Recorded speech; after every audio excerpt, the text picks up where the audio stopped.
Assalamualaikum warahmatullahi wabarakatuh. Halo teman-teman, di sini kami dari kelompok 1 akan menampilkan video presentasi terkait analisis sistem thinking, kepemimpinan dan berpikir sistem kesehatan masyarakat kelas D dengan dosen pengampu Ibu Kristiana Sandra, SKM MKes.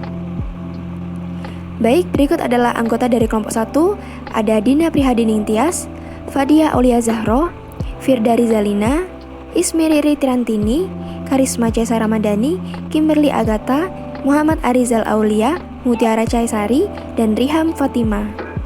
Baik, pada kesempatan kali ini kelompok kami akan menganalisis sistem thinking pada penerapan program Behavior Based Safety atau BBS dan kecelakaan kerja di PT Inalium Kuala Tanjung tahun 2014 dan penerapan Corporate Social Responsibility di perusahaan multilevel marketing PT Harmony Dynamic Indonesia. Baik, yang pertama kita memasuki analisis sistem thinking pada penerapan program Behavior Based Safety (BBS) dan kecelakaan kerja di PT Inalum Kuala Tanjung tahun 2014. Sub pembahasan kita kali ini yang pertama ada pendekatan sistem thinking, kedua komitmen pemimpin dan anggota, ketiga triangulasi, dan keempat evaluasi. Baik, pendekatan yang dilakukan oleh PT Inalum Kuala Tanjung menggunakan pendekatan top-down approach di mana pabrik peleburan ini menginginkan berkurangnya angka kecelakaan kerja sehingga diambil tindakan dengan melakukan pelatihan keselamatan kerja yang dilakukan oleh Departemen K3-nya.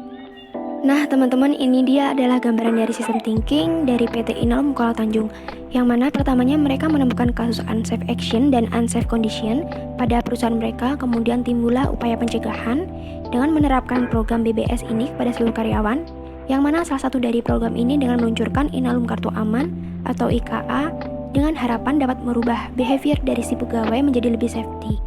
Nah, ketika program BBS ini terimplementasi, observer dapat menemukan pekerja yang melakukan tindakan tidak aman, kemudian mereka dapat mencatat, mengkomunikasikan, dan mengambil tindakan perbaikan. Dengan harapan, kasus unsafe action dan unsafe condition pun berkurang. Pada perusahaan ini, komitmen pemimpin pun sudah cukup baik, seperti mengadakan safety training dan BBS ini kepada anggotanya. Namun yang perlu diperhatikan, para pemimpin kurang memperhatikan anggotanya yang tidak melakukan BBS ini, tidak ada reward bagi yang melakukan BBS dan tidak ada kebijakan tentang penerapan BBS dan kurang meningkatkan safety talk kepada karyawan. Baik, selanjutnya adalah komitmen anggota atau karyawan. Dari anggota sendiri masih memiliki komitmen yang kurang, kemudian dari departemen juga enggan menyerahkan hasil evaluasi dari BBS ini. Baik, selanjutnya adalah triangulasi. Setelah mempertimbangkan dan melihat dari berbagai kondisi, kita dapat menarik kesimpulan bahwa sisi pekerja sebenarnya mempunyai kemampuan untuk memahami dan melaksanakan program.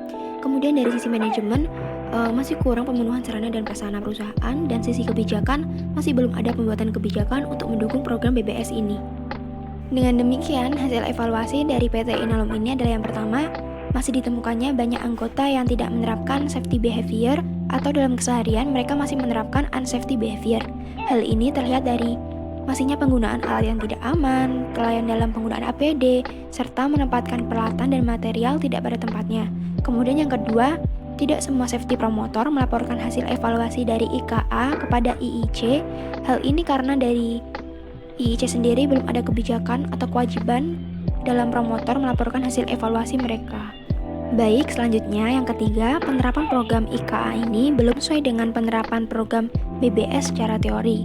Karena secara teori, seharusnya evaluasi dilakukan di tiap bulannya oleh Departemen K3. Kemudian yang keempat, penerapan program IKA belum optimal dilaksanakan di lapangan. Hal tersebut karena pihak manajemen dari IIC ini belum memberikan sanksi yang tegas kepada para pekerja yang berperilaku tidak aman.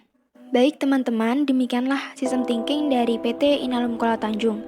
Yang selanjutnya kita akan menganalisis sistem thinking pada penerapan Corporate Social Responsibility di perusahaan multilevel marketing PT Harmony Dynamic Indonesia.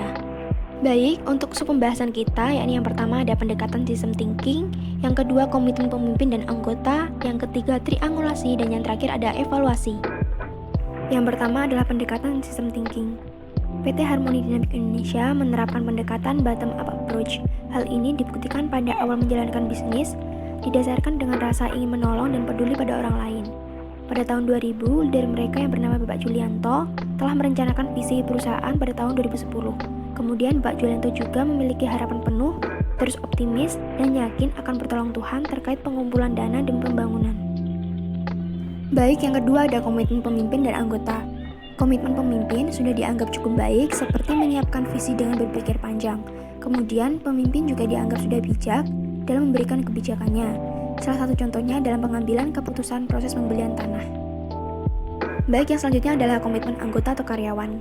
Yang pertama ada guru sebagai salah satu anggota atau karyawan mereka telah melaksanakan tugas dengan baik. Kemudian kedua, para distributor telah mengambil peran dan mendukung program ini melalui pemotongan bonus sebesar 5% di setiap bulannya. Baik, yang ketiga ada triangulasi. Dalam penerapan CSR bagi perusahaan, terdapat permasalahan khusus yakni belum ada dana khusus untuk program. Kemudian pada tahun 2000 telah merencanakan visi pada tahun 2010.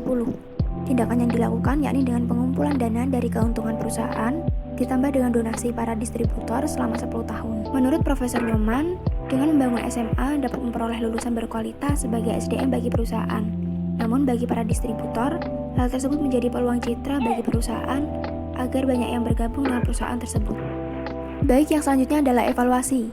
Penerapan program CSR ini sudah dianggap sangat optimal, walaupun dalam prosesnya mengalami sedikit hambatan dan kendala. Kendala yang dihadapi yakni kendala dana, yang mana dengan biaya 50% dari keuntungan perusahaan dan 50% dari para distributor. Kemudian evaluasi yang ketiga yakni terkait tujuan SCR, yang mana tujuan dari SCR ini telah tercapai dengan adanya 27 anak SMA Selamat Pagi yang mayoritas merupakan anak-anak yatim piatu dari 5 agama di seluruh Indonesia. Kemudian dalam pelaksanaan SCR ini tidak hanya sekedar charity namun juga community empowerment juga berjalan sangat baik dan sesuai.